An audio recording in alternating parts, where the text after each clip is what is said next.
ညီမတို့မင်္ဂလာပါဆိုကြတဲ့ football channel ကနေပြန်လည်ကြိုဆိုလိုက်ပါတယ်ကျွန်တော်ကိုင်းဖြစ်ပါတယ်international break ရောပြီးဆုံးသွားပြီဒါကဖလားချစ်စပွဲ Europa zone တွေ round 8ပွဲစဉ်တွေတော့ပြီးသွားပြီပေါ့နော်ကျွန်တော် round 9နဲ့ round 10ကတော့ကျွန်တော်နိုဝင်ဘာလထဲမှာကန်မယ်အဆင့်1တင်ရတော့ဒါကမ္ဘာဖလားဒီဓာတ်ရိုက်ဝင်ခွင့်ရပြီးတော့အဆင့်2ကတော့ဒါချစ်စပွဲပြန်ကန်ရမယ်ပေါ့နော်ဒါကြောင့်ဘယ်တင်းတွေကအဆင့်1ဝင်ပြီးတော့ဘယ်တင်းတွေကချစ်စပွဲကန်မလို့ဆိုတော့ကျွန်တော်တို့ဒါတေဗီစီယာခုရက်လက်ပိုင်းလေးကျွန်တော်ချက်ပြီးတော့ပြန်သွားကြည့်မယ်ဒီဂျားရက်တွေကတော့ကျွန်တော်တို့ပွဲတွေကတော့ဒါတောက်ကြနေမှာတောက်ကြနေညပေါ့နော်စနေမနေ့စောမှာမပေးလီတွေပြန်စားမယ်အဲ့ဒီမှာကျွန်တော်ဗီဒီယိုတွေပြန်လာမယ်ပေါ့နော်ဒီကြားထဲကျွန်တော်တပွဲကောင်းတွေတင်ပေးဖို့တော့မရှိသေးဘူးเนาะဒါပေမဲ့ Telegram channel တော့ join လာပြီ Telegram channel မှာဒီခုကျွန်တော် online ပွဲပေါ့နော်ခုရှိတဲ့ဂျားရက်ပွဲလေးတွေကိုကျွန်တော်မောင်းကက်လေးတွေတို့ဒါတပွဲကောင်းလေးအများကြီးတင်ပေးပါမယ်เนาะဒါကြောင့် Telegram channel လေးက update ဖြစ်တယ်ဒါကြောင့်ညီကိုအနေနဲ့ Telegram channel လေးကို join လာဖို့မမေ့ပါနဲ့เนาะကျွန်တော်ဒါ table စီရသွားမယ်ဗျာရောအုပ်စုဝေမှာဆိုတော့ဂျာမနီက6မှတ်ဆလိုဗက်ကီးယား9မှတ်ပေါ့နော်နောက်မြောက်အိုင်လန်6မှတ်လူဇင်ဘောကတော့ဒါချစ်စပွဲမောင်တော့လို့ပြောလို့ရတယ်ကဘာပလာဝင်ခွင့်တော့မရှိတော့ဘူးပေါ့နော်ကျွန်တော်လက်ကျန်ပွဲရကျွန်တော်ပြောမယ်ဆိုရင်တော့ဒါနှစ်ပွဲကျန်တယ်ဒါအုပ်စုကဒါ4သင်းပဲရှိရပါတော့လက်ကျန်ပွဲနှစ်ပွဲကျန်တယ်ဒီထဲမှာကျွန်တော်ဒါပြောမယ်ဆိုရင်တော့ဂျာမနီသင်းနေကဒါ6မှတ်ဆိုတော့ဒါသူနေနေကအခွင့်ကောင်းတော့ရှိရပါတော့ဒါဂျာမနီနဲ့ဆလိုဗက်ကီးယားဘယ်သင်းကဒါနောက်တစ်ဆင့်ကိုလွတ်ကျွတ်အောင်ပြီးတော့ချစ်စပွဲကိုဘယ်သင်းကန်မလဲဆိုတော့ကျွန်တော်စောက်ကြည့်ရလေဘာလို့မြောက်အိုင်လန်ကလည်း6မှတ်ဆိုတော့သူတက်ကဒါကျန်တဲ့နှစ်ပွဲမှာအကောင်းဆုံးကစားဝါးရင်အဆင်ပြေနိုင်တဲ့အနေအထားမျိုးပေါ့နော်လက်ကျန်နှစ်ပွဲကိုဒါအနိုင်ကန်နိုင်မယ်ဆိုရင်ဒါနောက်မြောက်အိုင်လန်လည်းဒါအချိန်ကြီးကောင်းနိုင်တယ်ဂျာမနီကတော့ဒါနောက်ဆုံးဒီကျွန်တော်တို့နောက်ဆုံးနိုဝင်ဘာမှာနှစ်ပွဲလုံးမားလို့မရဘူးဆလိုဗက်ကီးယားလည်းမားလို့မရဘူးပေါ့နော်မြောက်အိုင်လန်လည်းဒါနှစ်ပွဲလုံးအကောင်းဆုံးကစားမှရမယ်ပေါ့နော်ဒီအုပ်စုမှာဆိုရင်တော့ဒါလုံးဝကြီးဒါဘယ်တင်းကလူကျွတ်ကဘာပလာဝင်ခွင့်ရပါလဲဆိုတော့ပြတ်တတော့မပေါ်သေးဘူးပေါ့နော်နောက်အုပ်စုကတော့ကျွန်တော်ဒါအုပ်စု B လည်း4သင်းမဲ့เนาะ6ပွဲကန်မှာ4ပွဲပြီးသွားတဲ့အချိန်မှာဆွစ်ဇာလန်တင်းကတော့7မှတ်ကိုဆိုဗိုကတော့ဒါ9မှတ်ဆိုတော့ဒါအဆင့်ကျွန်တော်ဒါနှစ်နဲ့ဒါပြောမှဆို3မှတ်တော့ကွာထားတယ်ဆွစ်ဇာလန်နေနဲ့ကဒါ2ပွဲလောက်တေးကြရင်ရောဒါသူတဲ့တက်နိုင်ဖို့တော့ရာခိုင်နှုန်းများရပါတော့ဒါရိုက်ဝင်ခွင့်ရမယ်ဒါပေမဲ့ကိုဆိုဗိုကလက်ကျန်2ပွဲလုံးနိုင်မှရမှာနိုင်မှကျွန်တော်73မှတ်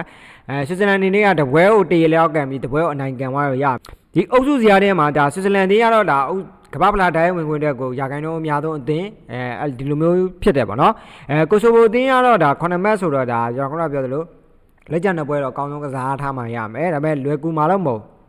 ်ဒီကြားထဲမှာကျွန်တော်စီတင်တို့ပါဆိုရင်ဒါစီတင်က1မှတ်ပဲရထားတဲ့အတွက်ဒီကမ္ဘာပလာကျွန်တော်9တော့ကျွန်တော်9မှတ်ဆိုတော့ဒါစီတင်သင်းတွေနဲ့ကကမ္ဘာပလာဝင်ခွင့်အတွက်ကိုရာခိုင်နှုန်းနေသွားပြီဆလိုဗေးနီးယားလည်းရာခိုင်နှုန်းရှိတဲ့အောင်ပဲရှိတော့မယ်နော်3မှတ်ကျွန်တော်တို့ဒါနောက်တစ်ပွဲနိုင်မှာဒါ6မှတ်9မှတ်ဆိုတော့ဒါသူတက်ကမျိုးလေးချက်တေးလေးပဲရှိတော့မယ်နော်ဒါကြောင့်ဒီအုပ်စုပြီးမှာဆိုရင်ဆွစ်ဇာလန်နဲ့ကိုဆိုဗိုကတော့ဒါကမ္ဘာပလာဓာတ်ရိုက်ဝင်ခွင့်နဲ့ချစ်စပွဲအောင်နိုင်ဖို့အားကောင်းဆုံး2သင်းလို့ပြောလို့ရတယ်ပေါ့နော်အုပ်စုစီမှာတော့ဒါဒိမန်10မှတ်စကော့တလန်10မှတ်ဒီနေ့သင်းကဒါဒီနေ့သင်းပဲကျွန်တော်ဘယ်ဒီအသင်းကဒါကမ္ဘာပလာတဲ့ဝင်ရပြီးတော့ဘယ်တင်းကချစ်စပွဲကန်မယ်ဆိုတော့ဒါနှစ်တင်းရဲ့ဆုံးဖြတ်ပေါ့နော်နောက်ဆုံးကျွန်တော်နှစ်ပွဲဆုံးဖြတ်မှာဒီနှစ်တင်းရလက်ပိုင်းစောက်ကြည့်ရမယ်ပေါ့နော်ဒီပွဲကဒီအုပ်စုကတော့ဒါဒိမန်နဲ့စကော့တလန်နှစ်တင်းတွေက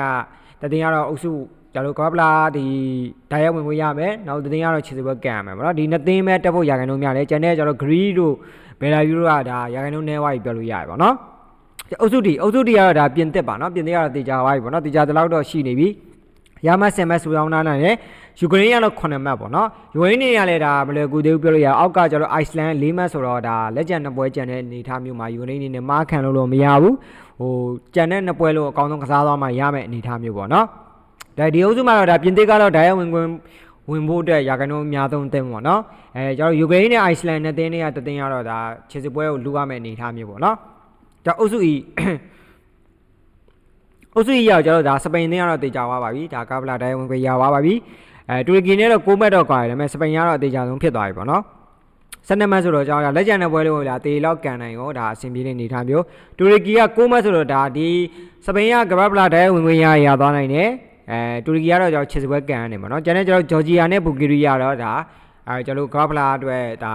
ဝင်ခွင့်တဲ့ဆုံးရှုံးသွားပြီလို့ပြောလို့ရတယ်ပေါ့နော်အုပ်စုကတော့4သင်းပဲပေါ့နော်ပေါ်တူဂီးက7မှတ်ဟန်ဂရီက9မှတ်ဆိုတော့ဒါ9မှတ်လောက်ဟာသွားပြီပြလိုက်ပေါ်တူဂီနဲ့နောက်ကျန်တဲ့2ပွဲလို့ကျွန်တော်တေလောက်တန်နိုင်အဆင်ပြေပါတယ်ဒါပေါ်တူဂီနဲ့ဓာတ်ရိုက်ဝင်ခွင့်ရမယ်ဒီထဲမှာလူရမှာကျွန်တော်အိုင်ယာလန်နဲ့ဟန်ဂရီဒီ သုံးပါပေါ့အိုင်လန်ရောကျွန်တော်ဟန်ဂရီရောအာမေးနီးယားဟန်ဂရီက5မှတ်ဗျာအိုင်လန်4မှတ်အာမေးနီးယား3မှတ်ဆိုတော့ဒီမတိကြမီရသေးတဲ့ဒါအဆင့်2အတွက်ကိုဒါဒီအောက်က3သင်းလုံးကတိုက်ပွဲဝင်ရပါတော့များတယ်လက်ကျန်2ပွဲလုံးအကောင်းဆုံးကစားသွားမှရမယ်ပေါ့နော်ကျွန်တော်ဒါအုပ်စုကြီးက5သင်းရှိတယ်လောဆယ်6ပွဲကန်ထားပြီနယ်သာလန်ကတော့16မှတ်ဆိုနယ်သာလန်ဒါတိုက်ရိုက်ဝင်ခွင့်တဲ့တေချာတဲ့တလောက်ရှိပါတယ်ပေါ့နော်ဒီဘက်ကလည်းကျွန်တော်ဒါနယ်သာလန်တွေက2ပွဲကြံမယ်ဖင်လန်နဲ့လစ်သူနီးယား2ပွဲစီပဲကြံတော့မှာမနော်ဖင်လန်က2ပွဲကြံမယ်ဆိုကျွန်တော်73မှတ်တွက်လို့ရပြီမဲ့ဒါပိုလန်အောင်တော့မမီနိုင်ဘူးပိုလန်2ပွဲကြံနေတဲ့အတွက်ကြောင့်ပိုလန်နေနဲ့ကဒါ60ပွဲဝင်သွားမလားဒါတိုက်ရိုက်ဝင်ခွင့်ရမလားလို့ပြောရမယ်ပေါ့နော်ဘာလို့နယ်သာလန်16မှတ်စရအောင်စုဆောင်းထားနိုင်တဲ့နယ်သာလန်နဲ့လက်ကျန်2ပွဲလုံးကိုဒါကျွန်တော်တို့2ပွဲနိုင်2ပွဲတေးလောက်ကစားသွားနိုင်လို့အဆင်ပြေတယ်ကျွန်တော်တို့ဒါမတေချာတို့အသင်းတွေကတော့ဒါဖင်လန်ပေါ့နော်လစ်သူနီးယားမက်တာတို့ကတော့ဒါကဘလောက်ဝင်ခွင့်တဲ့ဒါမတေချာတလောက်ရှိသွားပြီလို့ပြောလို့ရတယ်ပေါ့နော်အုပ်စုရတော့ဒါ9သင်းပဲပေါ့နော်လောဆယ်ဒါဩစတြေးလျက6ပွဲကန်လာတယ်15မှတ်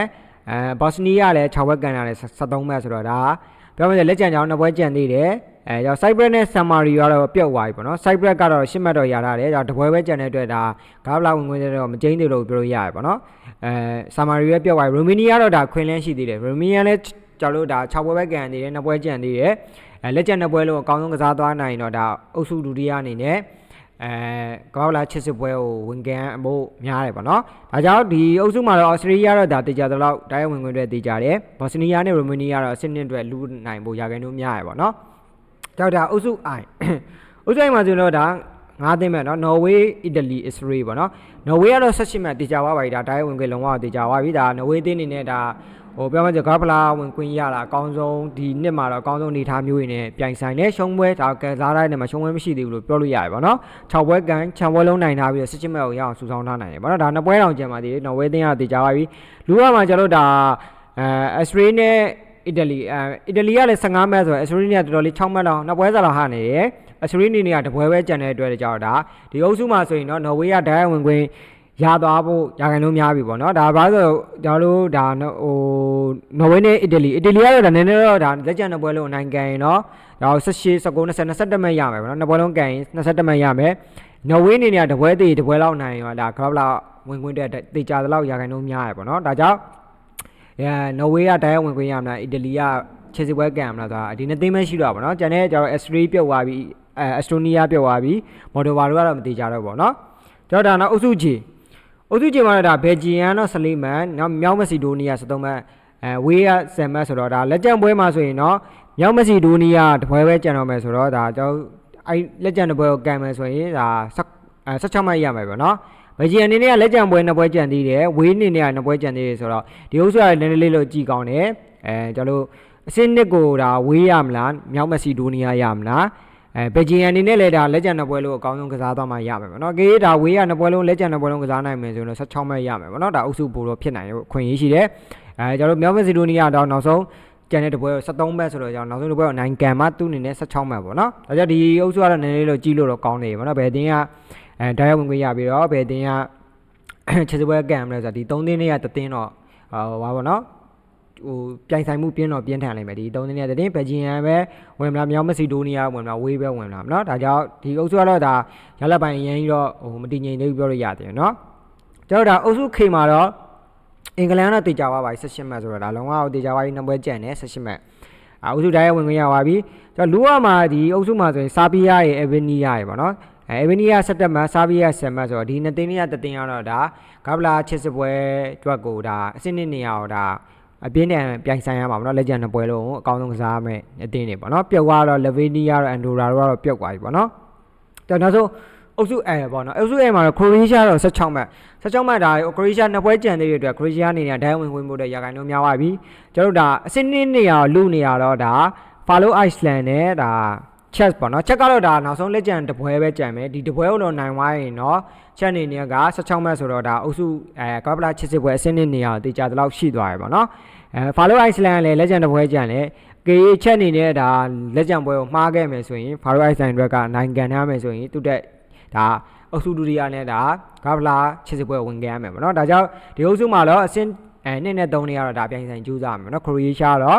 ့ဒါတိုင်းဝင်ခွင့်တေချာသွားပြီပြောလို့ရတယ်ပေါ့နော်ညိုးနေတဲ့ဒါကျွန်တော်ကဒါ table စီးအားလေးပေါ့နော်ဒါပွဲစဉ်10 ပြီးသွားပြီပေါ့နော်ဒါ round 8လို့ပြောလို့ရတယ်ပြီးကြတော့ round 9နဲ့ round 10နှစ်ကြော့ပဲကြံပါတော့တယ်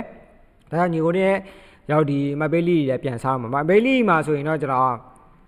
တိုင်ကန် channel မှာကျွန်တော်ခုနပြောသလိုမောင်ကတ်တွေဟို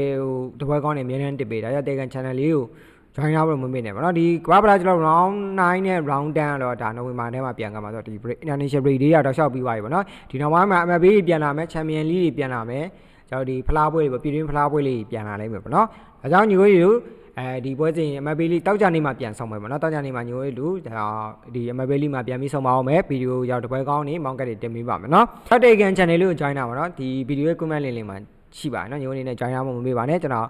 မကြတဲ့ညူကဒီတေကန် channel link ကကျွန်တော်တို့ဒီ link လေးကို copy ယူပြီးတော့တေကန် same message မှာ link နှိပ်ပြီးတော့ join လို့ရတယ်ပေါ့နော်ရောက်တာပြီးသွားရင်တော့ဒါ MLB လေးပြန်စမယ် MLB လေးမှာညီကိုတို့ပြန်ပြီးတော့အကောင်းဆုံးကြိုးစားပေးပါမယ်အားလုံးဒီနေ့ပဲနှုတ်ဆက်လိုက်ပါလေကျွန်တော်ကိုရင်းဖြစ်ပါတယ်